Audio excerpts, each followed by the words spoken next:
Hey, best friends!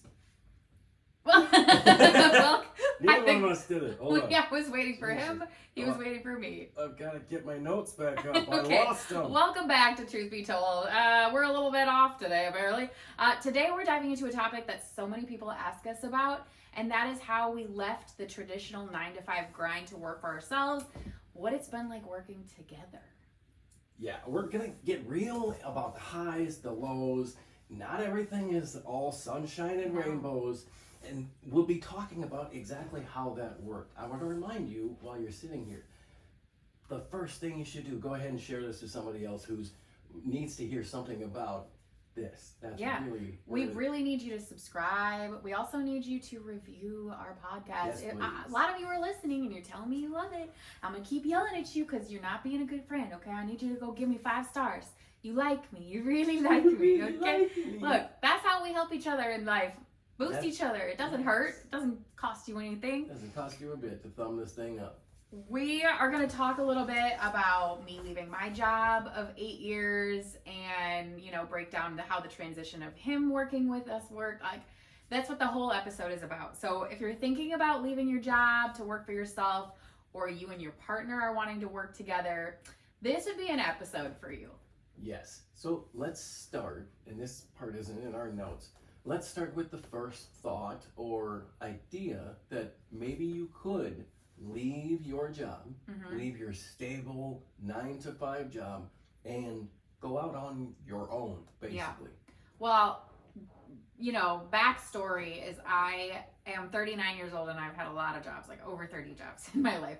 I was the person who couldn't settle down. Yes. And so I randomly found this one job that I ended up starting at the bottom and worked my way all the way to the top. I was the number 2 person. I was in charge. And I thought this was going to be the rest of my life. It was a pretty set job. We were pretty comfortable. Yeah. And worked there for 8 years. But, over the last year, which was the 2020 year of death for everyone. Thank you. It was a small business disaster for my boss. And he was also going through his own 2020 crisis in his life. So, no judgment to him at all. It was just his life was falling apart as far as business and personal. And so it kind of crept over into business. And so we had to make the decision of, even if this opportunity to work on my own hadn't come along, I still feel like the timing of having to leave that place was accurate. Yes. I'll say from my standpoint on that side, I could see the job killing you. Yeah. And it was like, I really can't lose my wife, so I don't care what you need to do to make yourself feel better or get better in whatever situation that is. You've got to heal yourself. And that's really... I'm happy that you did decide to do that, but that's where I was at that point. I was not while I was a skeptical spouse, I was also like, well, something's got to change. Yeah. It has to. Yeah. You had blind faith with me, honestly. I don't think it's blind, because there has faith. always been a power or something behind you that's like, no, if this lady wants to do something, it's gonna happen. And I'm truly grateful for that job that I worked at, because even though I've said my boss, it kind of ended in a weird way. I owe him so much. He helped grow me into the leader that I am. He taught me so much about running your own business. Yes. He mentored me without even knowing he was really mentoring me. You got an interesting and intimate CEO crash course on how to operate a small business. And how not to. Looks like. Here's one thing I want to say to somebody, just like we said, if you are looking at going out on your own and starting your own business, this is something I need to say to you that is going to maybe detract you or deter you from doing it. It's not easy. It's not easy. Everyone thinks you flip the button and all the money starts rolling in. No. There is so much more into that. And let's be honest, the first year, so I left that job and we were comfortable. We were making decent money. I was being paid pretty well for what I was doing, especially being a small business. Right. So to leave that, I did not pick up my full-time income for the first year. We lived on my income being part-time income. Yes. Actually, probably less than what I was making, half of what I was making. It was a tighter first year, but we had the goal originally of if we're going to make our own business, we know it's going to take a time. Yes. Which is why you still continued to work. It wasn't we had the ability of you being able to leave yet. And we did have, and I don't remember if you remember, but we had, it wasn't monthly, but it was periodic check-ins where it was like, hey, man, how is this going? Is this going to the plan that you had in your head? Yeah. Are you moving forward?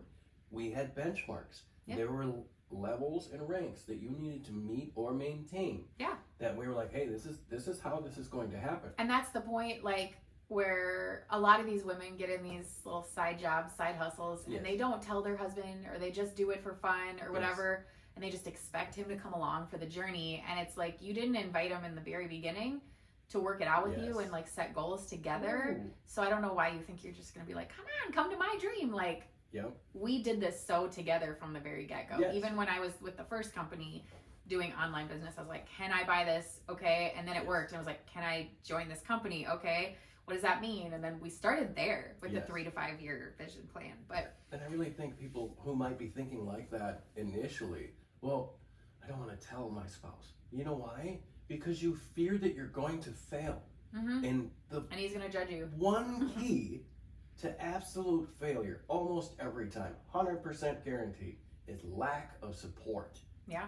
So the first thing you should do is bring your partner in on this. And especially as we've learned, and maybe we can tell you about that, it becomes extremely lucrative when both of you are aligned in the same way and facing the same way and pushing in the same direction. Yeah, because even though he wasn't directly involved with the business, he was always my sounding board. I mean, even now I'll be like, can you look at this? Can you tell me if this looks good? And he'll give me his honest opinion, and I want that, and vice versa. So right from the get-go, my biggest thing was getting you on the same page of like, I'm gonna do this. This is what's gonna take as far as money, time, all of that. And I remember those talks. We did talk the money. Hey, my investment is gonna be this. It's gonna be my products every month. To be able to see the return on investment, we're gonna have to be a consistent AF with whatever these products are and keep going.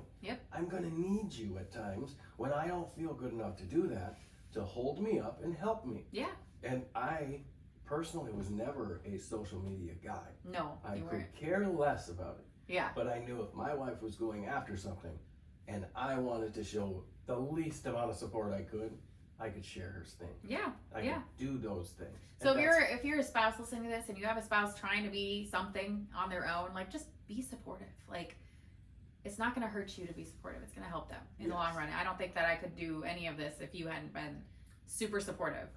I don't think there's any way, and no other person really could. So going out on your own is terrifying. I mean, I gave up a very cushy salary that it was a salary. It was not like I was paid hourly. That was a nice cushy. Do you want to share what your final salary was when you left? I don't think that's important. Okay. It was probably above average. For a lot of people in America right now. Looking back at it, like, in a normal corporate job, it probably was underpaid for how much I was doing, but for the small business that it was, I was probably paid over what I was. Like, that's kind of how it's weird, because it was like a good amount of money, but not like... Throughout that whole job, and to give you kind of a reference of how your role came to be, or what you were in your final role, I would have classified you basically as the COO or C. Kind of felt like that, MO. Like I literally, when I tell you guys, I was in charge of everything. Operations, customer service, shipping, relationships with vendors. Like, I was the go-to person for everything. Except for my boss, which obviously... Most of the logistics stuff. And a lot of it with your boss was more of a, hey, I'm doing this. I'm checking in with him. He's checking in with me. It wasn't like he was taking care of stuff. But anyway... And I think that was a good lead in to kind of having this same relationship with you and I, where we have a different set of boundaries, business-wise and personal-wise. So I can be able to see you as a mentor in one aspect, in one scope, and then I can see you as my wife in other aspects. And that's very, very difficult. That's skipping out of like our notes here, but that's actually a really good point, is working with your spouse. When we were about to have you quit your job, our CEOs were like, okay, well, be careful. And I remember Kristen saying exactly like, you have to fit into your roles. You have to figure out what you're both going to do, because it's going to be really hard. And it was. And we're going to get there. And part of that, it leads into this next section, is me finding and fitting into my role within how you were doing this business. There was this little urge, like, hey, bud, I bet you could do really good at this. Because I remembered a lot of times I would put big Facebook diatribes up there when something would happen, and it would get response. I've always known myself to be a very good writer. Write. Yeah, you can write. So I started doing some of those things, kind of as that test pilot. Hey, if I start saying the things I want to say out loud on here, will people listen? Do people listen? Do they judge me? The first one I put up, do you remember what it was? It was that stupid whack in the head funny dad joke on Facebook. I put up a reel that was a funny dad joke just saying, hey, I called you a brain doctor. I got you an appointment for the neurologist. And you're like, why? Well, because you keep saying you got a headache. Oh, so I figured it must be a tumor. That video is so bad. And that video. So bad. Horrible quality it was. Horrible quality. Joke. It's cringeworthy. I am in like my pajamas looking like crap. Yes. Like I was chubby. And it went to 156,000. And that was, to me. I was almost annoyed. I was like, yes, what the hell? You put no work into this freaking video. And because it went that way, that was my universal sign saying, hey, maybe this is something you should do. And that started me actually analyzing my own body. And by that point, I think I was maybe 30 days, 45 days into the shake, starting that. And I looked at myself in the mirror and I was like, holy shit, no way. I haven't done anything different here. And this is changing. Yeah. Holy shit. Yeah. And that's when the actual voice started coming up. Because I could confidently say, hey, this is helping me. And I'm not doing anything extra. It's insane. Yeah. So talk to everyone about the challenges of coming out of like the government job where you're being told what to do every day, all day, every day, employee mindset to being self-employed. Because for me, even though I was employed the last 8 years, it kind of felt sometimes like I was self-employed because my CEO boss or whatever, he didn't check in on me very often. I worked at home a lot. You had a lot of leave. I had a lot of flexibility, which is also why I didn't ever want to leave there because I was like, can I ever find this again? No. And thankfully, I mean, I have by working on my own, but working for someone else, I mean, it was pretty good. But anyway, moving into a self-employed kind of thing in my head wasn't as hard for me because I was you have to do your stuff anyway. No one's looking over my shoulder. So for what about you? My history, I mean, I was in the U.S. Army. I worked in a casino where it was very strictly regulated and you were on camera 99% of the time in 99% of the locations. And then I transitioned into the government where you are on camera almost 100% of the time and someone is watching you. So just to be able to, I think some of my transition was difficult because there was no one there behind me saying, you must check box X, Y, Q, and Z every single day. And this is what shows that you're doing your job. Whereas in this job, it's like, well, you know what? It's kind of like your first weeks of college, where you get to college and remember high school was like, okay, you got to be at this class and then the buildings and then you run over here. And in college, they're like, hey, Ryan, you want to go to class? You don't want to go to class? Fine, don't care. Guess what? You're paying for this. Yeah. In that aspect, I was looking at it like, okay, well, now I'm in college. I mean, nobody's here to double check me, even you. Yeah. And there were times where you would try, and how did that work out? Not so great. Not well. No. In that transition, I had to really start digging into my brain and seeing, hey, what do you want to do with this? How do you want to say it? Who are you talking to? And that whole process, legitimately, guys, it was a year. I think the entire process was a year, but that first tough part was 6 months. The first 6 months hate. Of you coming home from your job was actually you recovering. I mean, it was you being home because of your shoulder. That's true. So that first 6 months, I really didn't press you on anything because I'm like, he's just home recovering. We didn't know if you were going to go back to work or not.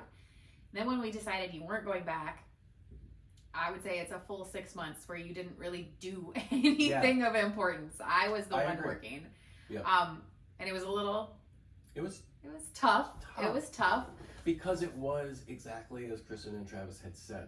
Hey, find your spot. Yeah. And then just stay there. And we weren't finding a spot. We weren't figuring it out right away, how to work together. I think part of it was, I'm looking for someone to instruct me how to do this, but I don't want you to tell me how to do it. Right. It's in learning my brain later on and understanding that it wasn't because I didn't want to do it your way. Yeah. Yeah. It was because I had to create my own way. Yeah. My brain had to be able to figure it out all on its own. Otherwise, it doesn't do it at all. Yeah. So using that was the biggest challenge there, was working with my brain, working in there, and having such freedom that I could do anything I want. You present an ADHD with too many options, and they will pick none. Almost every time. And I think that 6-month process was me going, oh my God. Do anything. I could literally do anything. So I did for little times. I started, a week I was doing golf content. The next week I was doing some other, I don't even remember. Yeah, you bounced around a lot trying to figure your thing out. But then finding out and falling into these spots has been really helpful. I talked a lot about that. That's right. Ever wish you could silence those crazy cravings, balance your hormones, and keep your stress in check all at the same time? Well, say hello to Oh Take My Pick Amplified. This isn't just any weight loss and sugar balancing formula. This version is supercharged with cortisol support to help you handle stress like a boss. With powerhouse ingredients like reishi, ashwagandha, and NAC, it curbs appetite, stabilizes blood sugar, and supports digestion while keeping your hormones happy. Basically, it's your secret weapon for feeling good inside and out. Grab yours today and start leveling up your wellness game. Link is in the show notes. So let's talk now a little bit deeper about the reality, the good, the bad, and the ugly of working for yourself. Well, there's the freedom. I love the freedom. There is, I don't like to say, what is it? Financial freedom. What is it? Time freedom? I want to say like time flexibility. Time freedom isn't really a thing if you're an entrepreneur, to be honest. You're going to still be working. That's true. You actually probably work more than you did when you worked for someone else, because trust me, it's a lot. You're constantly worried that you're not doing enough. I am happily now working 10, 12, 16-hour days. Yeah. Because I know the fruit of all of my efforts is going right back into my pocket. But the ultimate goal isn't time freedom, it's time flexibility. To be able to go, I'm taking a cruise next week and I don't have to worry about my income. And like, that's what the whole ultimate goal is. So I think that's the definite pro, is just being able to not wake up with an alarm. I hate alarms, and we haven't had to wake up to one in a long time, even though we wake up at like 5 or 6. Yeah, but that's by choice. But it's by choice. You're talking about waking up stuff. I used to have to wake up for my old jobs, sometimes 1:30 earlier in the morning, to be able to get on the checkpoint or do whatever I needed by like 3:30 in the morning, to be able to not have or need a schedule like that. Yeah. And to be able to, on Black Friday, you talked about it, we're going on a cruise real soon to celebrate our 15th anniversary. Yeah. Happy anniversary, baby. This episode airs right after we get back, I think. So we will already have done it. Welcome back to us. It's going to be amazing. We're going on a cruise, okay? But to be able to do that, to think about that on Black Friday and go, yes, actually, let's pull the trigger, and months ahead of time. And know that we can do it, because there's no schedule to ask for off, or, if I'm sick, I can have a sick day. Nobody, I don't have to call into a work. So that is definitely a freedom. Or it's the good part. And then no cap on your income. Obviously, like if you're working for yourself, what you do is what you make. Yes. Your paycheck is based on your skill sets, okay? Like, especially for content creating, like, if you're not making enough money, then you better go up your skill sets. Yeah. Learn stuff, put more stuff out, volume. It's scary because there's no cap and there's no whatever, and it's based on your efforts, but like sometimes working for yourself, you can put so much effort in and still not see the fruits. And that's the most frustrating part of being an entrepreneur. Because some of those things that you're putting in weren't supposed to come to fruition right now for years. Yeah. Some of these things, the big ideas that we're having, might be years out. Yeah. But we know that you just have to trust it. Yes. Like, we're in the middle of some really big things, him and I. Like, oh my God, I can't wait. I cannot wait to announce all of it to you. Like, just projects behind the scenes that no one knows that we're doing, and I'm excited about it, but there's no fruit from it yet. It's kind of like, oh my God, I'm putting so much work in. I hope this pays off, so that's the big gamble that everybody takes with being an entrepreneur or going out on their own. And I know there's so many people that do it, but there's so many more people that wish they could do it. And we're not smarter than you. We just are, I guess, more fearless than you. If you're not doing it, we're more.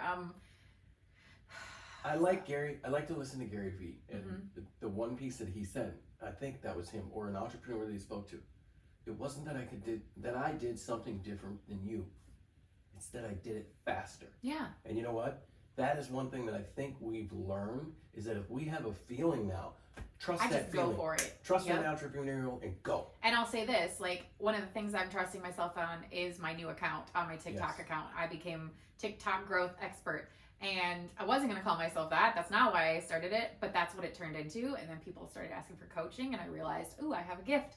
So that's what that kind of turned into. Where was I going with that? I think where you're going with that, and you're talking about coaching, I would say that to me, this better aligns with my own personal passions and values. I was about to say, that's one of the good too. Doing these jobs, because as we were trying to work through that 6 month to a year where we're just fumbling around figuring out where to fit me, I found it. Yeah. In saying, hey, I've learned enough about how you create content because I've been watching you the entire time. I've been helping you. And he most definitely knows, because I hear him regurgitate it to our team, and I'm like, okay, he definitely knows what he's talking about. Doing the analytics on the stuff that you're doing. So I know how to speak to content creators. Yeah.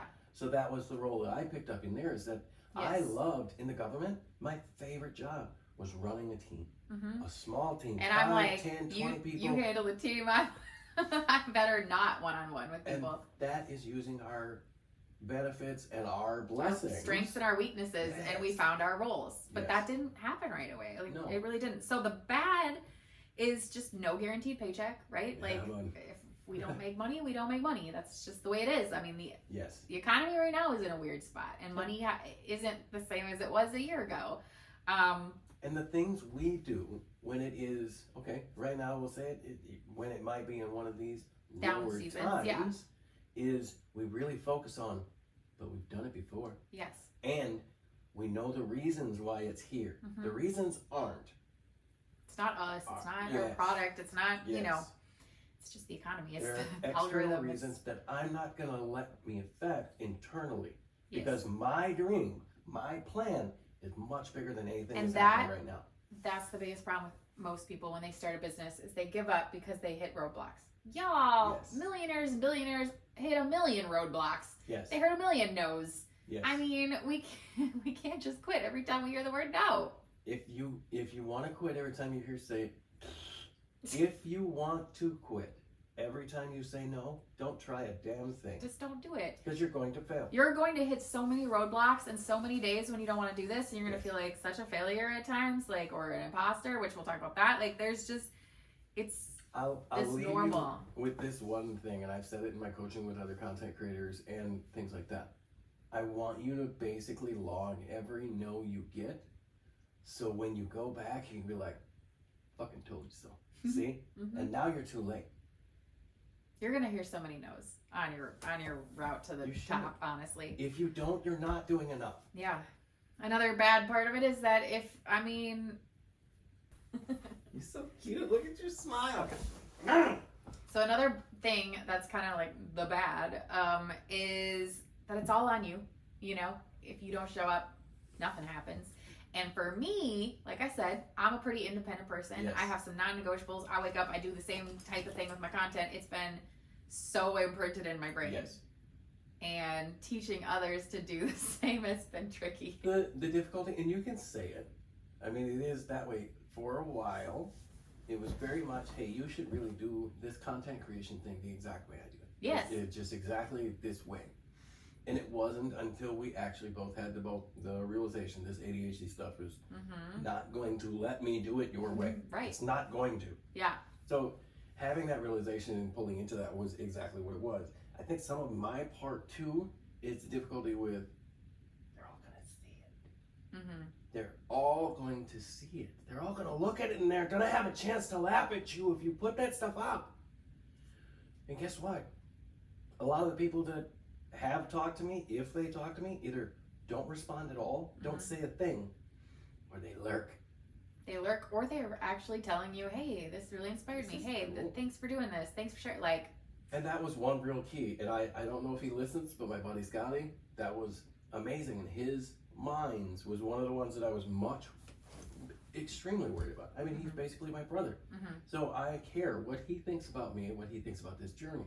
And one of the last times we were together, because we don't get together as much as I wish we could, but the last time we were together, we talked about this, and he said, man, I like the stuff you're doing.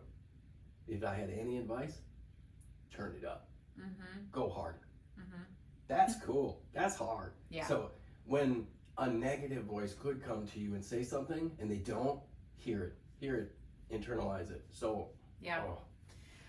The ugly part of this is that imposter syndrome. And that's, I mean, every single person deals with that. You don't think I still deal with that? Like, sometimes I'm like, what am I doing calling myself a growth expert? Right. Like, the hell am I doing? You're calling yourself a coach. Like, right. But then our lessons are life. Like, we can stand in that. So, like, the imposter syndrome will come a lot in this. If I can pump you up at all, and the reason why you can confidently stand on the fact that you're a TikTok growth expert, you've got 4 accounts. 2 of them over 150,000, 2 of them over 20,000, 15,000. Yeah, I mean, all in all on my accounts, I think I've got about 400,000 in my TikToks. You just say it so flippantly. I know. 400,000 people captivated by you. That's amazing. It's a weird thing because yeah, I'm almost at 500,000 followers. It's kind of wild. I wish it was all in one. But you've done all that from the ground up, learning all the way along. Yes, all organic growth. Yeah. Teach people. So, but that's what I'm saying though. Even though I know that, I still have the imposter syndrome that I'm like, who do I think I am? But I showed up. I don't know. I think I heard this advice from Boss Lee, who, rest in peace, she was the #1 money earner, I believe, in network marketing completely, like, in the world. Wow.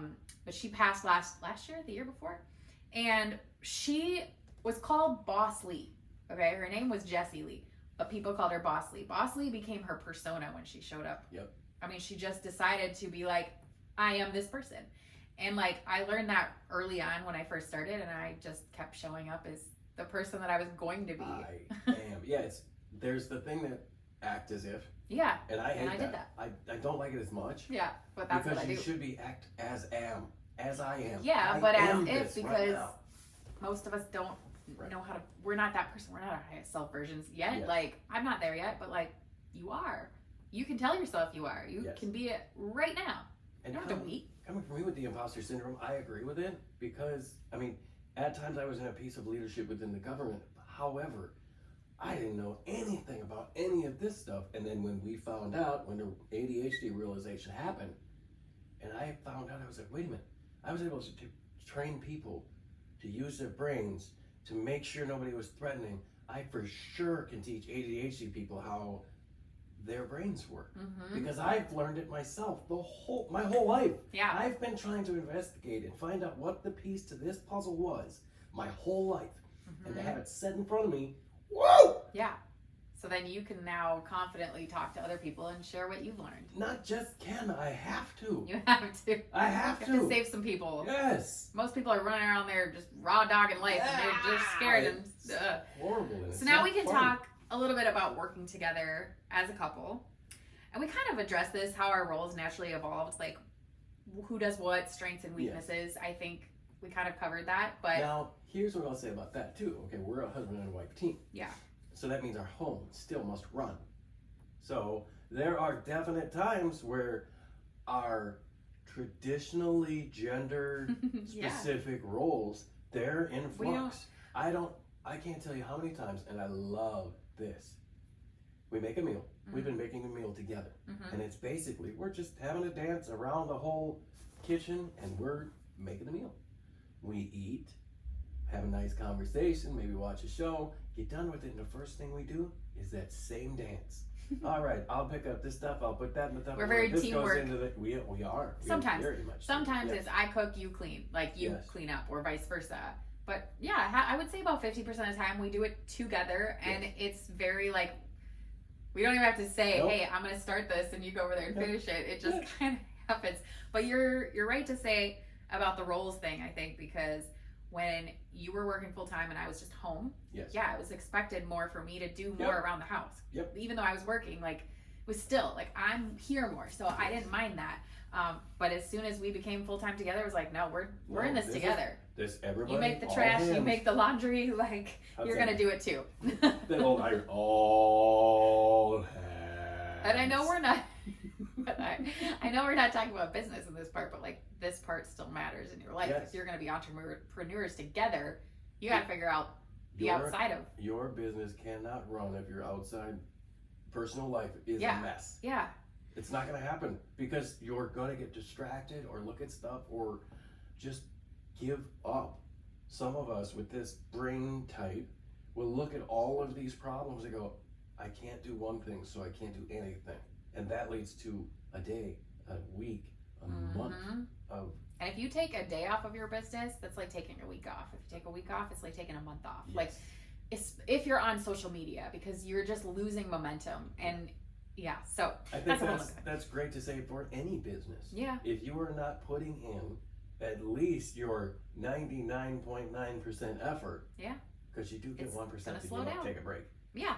But you got to go until that ball is rolling. Hold it in. Excuse me, sorry. So the biggest lessons we've learned about balancing work and relationship, I think for me... Thanks for that. Oh, sorry. Are you going to use that clip? I think for me, it is that we had to kind of put boundaries in our relationship and how we even like communicate. And how do I say this? Yeah. So when we go into the bedroom, there's no work talk. There's no financial talk. We're going to work on a little bit more of that because it still does happen. But every once in a while, but we catch ourselves because often we go to bed and our minds are still going and we want to keep talking about our team or we want to talk. But there's very often where I'm like, that's enough. Yep. We're not talking about it. Shutting that off. And then we don't talk about it anymore. Finances, same thing. Like, so I think the best thing we've done is kind of be like, hey, can I talk to you in work box right now? Like, and we really do talk to each other like that. I want to talk to you about business, right? And I don't or won't ever be like, oh, hey, boss, what's going on? No, this is, like hey, I have a business thought. Can we talk about that? Yeah. Do you have the brain space Yeah. to be able to have this conversation? And it's the respect thing. Hey, are you able to do this? And you, bless you, I love you, thank you. When you see I'm working on something now, and this wasn't always the case. You put real work into this, and I appreciate it. When I'm working on something now, you have the same respect that you would for any other content creator now. Yes. Oh shit, you're working. Hold on. Yes, because if he would interrupt me, I'd be like, hold on, you know. And then I was not giving him the same respect back. So like sometimes we get excited. I'm like, hey, I have to tell you something. Sorry. Yes. You were in something. So, and we used to do that in my old job too. Yeah. Like we could not interrupt each other. My boss was very annoyed every time you would be like, you know. So, I am thankful that I've kind of learned that as well because that was definitely an issue. So how, I like this one, and it kind of leads into it because maybe we've had a couple of disagreements about that. What and how do we deal with disagreements within the business and don't let them affect our relationship? Nothing really comes to mind that we're like, you got some? Yeah, I do. I think I do things that you don't notice sometimes when you've had a call or had a stressful week or a downtime where it is just that soft nudge away from, hey, that's business. This is the life that we have, and look at the life. The life is really good. It's beautiful here. Yeah. There are things that you need to see outside of the business that sometimes you have a difficulty recognizing because the business is all encompassing, and it should be. If you're an entrepreneur, this is your life. Yeah. Like we it is. just had a trip back to Minnesota over Christmas. And I was very clear, and I think you were too, with our families. From now until the time we're going to the cruise, you may not hear from us. You're not going to hear from us we much. Are in I literally just touched base with my family on a little Marco Polo app on the drive this morning somewhere. I was like, hi, just updating you on life. I'm alive. Yeah. That's pretty much it. Bye. Still breathing, still building. Still working. That's the reality of being an entrepreneur. I'm gonna be really real with you guys. Yes. You're not working less, you're working more. But you're working for you. But you're working for you, so it's like way more rewarding. I don't feel like I'm always working. Like, it's funny because I am, but it's like, I don't feel like I'm always working. And not to release too much stuff here, but my brain just told me, hey, could you ever write a book on the schedule you kept before? Me? No, me. Oh. I was Is like, there what? Any chance that I would have written the book that I've written so far? No. In the time that I've had, with the freedom that I had in my other job, no way. There's 0% chance. You should do the ad now. Hey, bud. Ever feel like your body just isn't absorbing nutrients the way it should? Fatigue, brain fog, mood swings. Yeah, it might not be you. It might be your genes.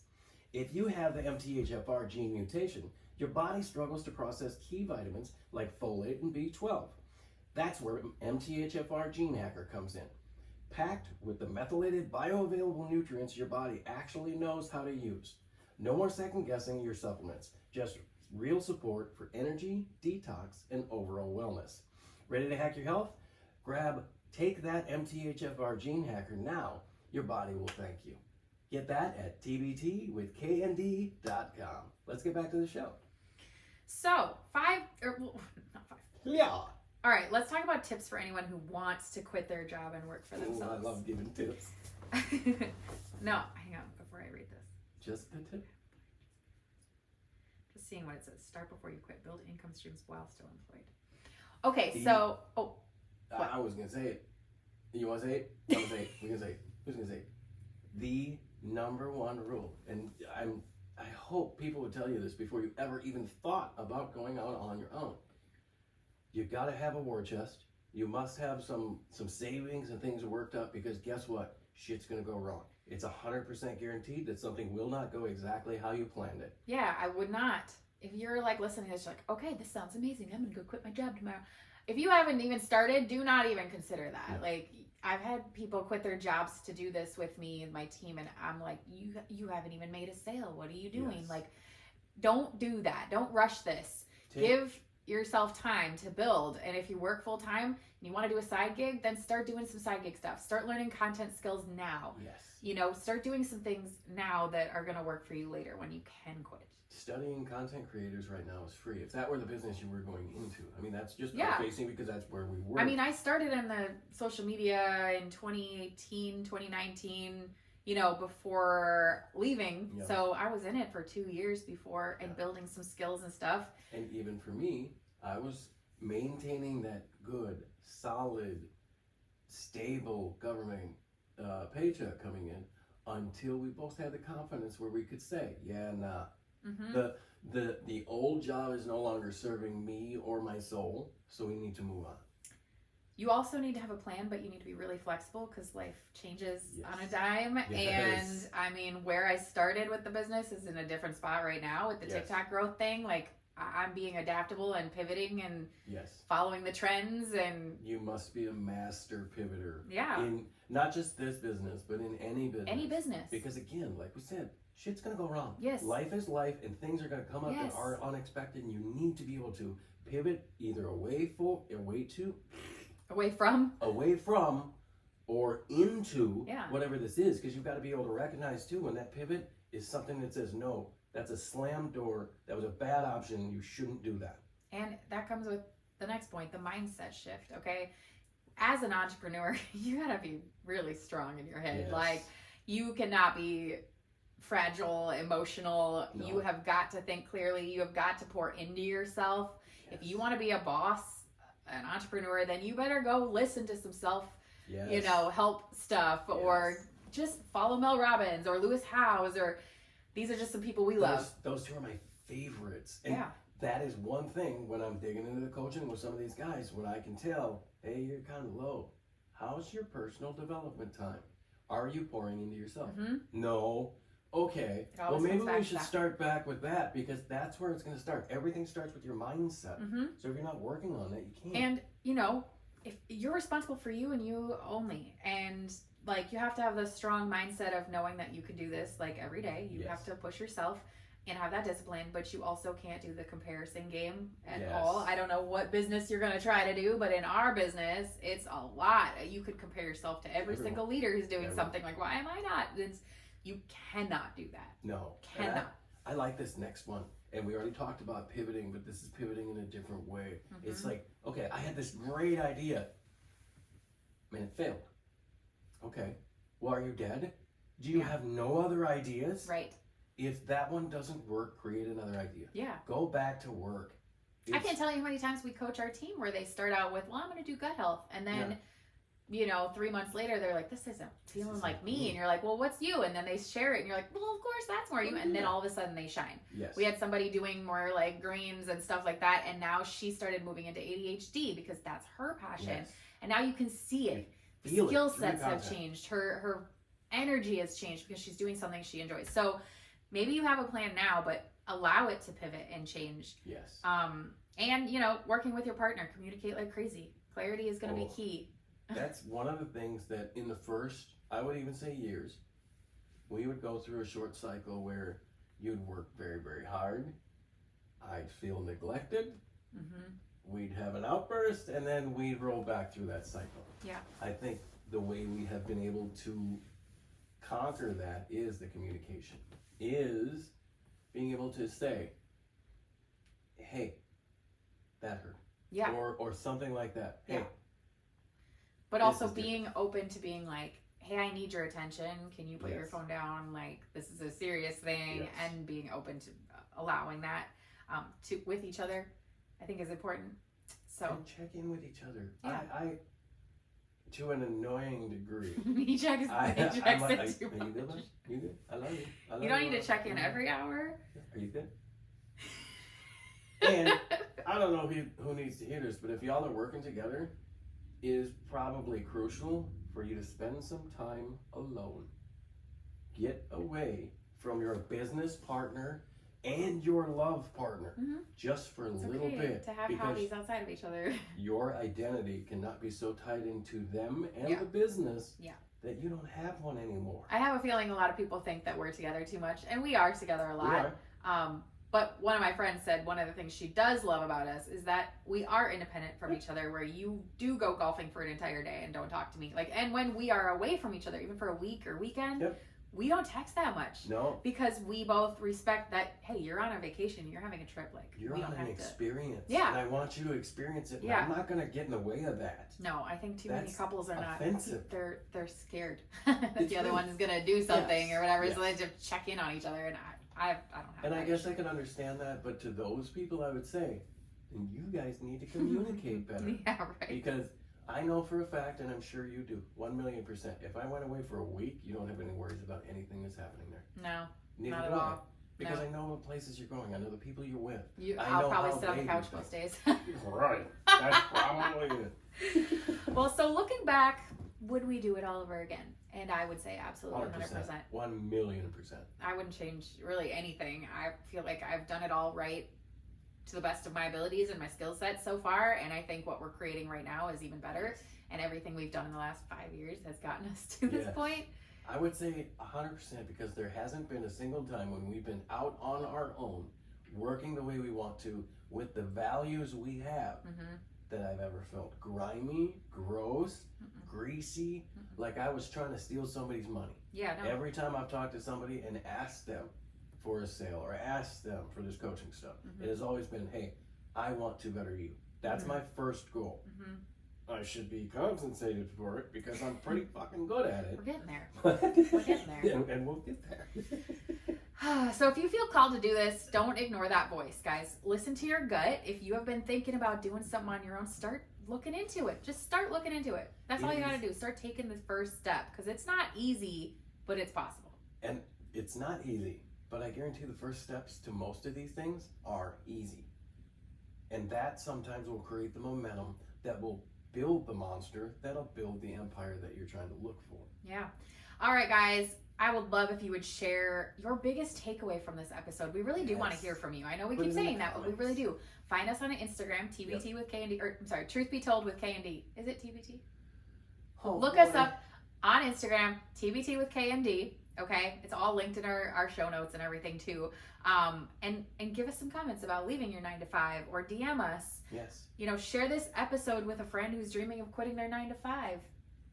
And you never know, if that friend really does, maybe we have a couple of routes for them. We're always open for business and looking for more representatives with the brand that we represent. So if you're interested, drop us either individually or collectively on one of our social accounts. Or send us an email.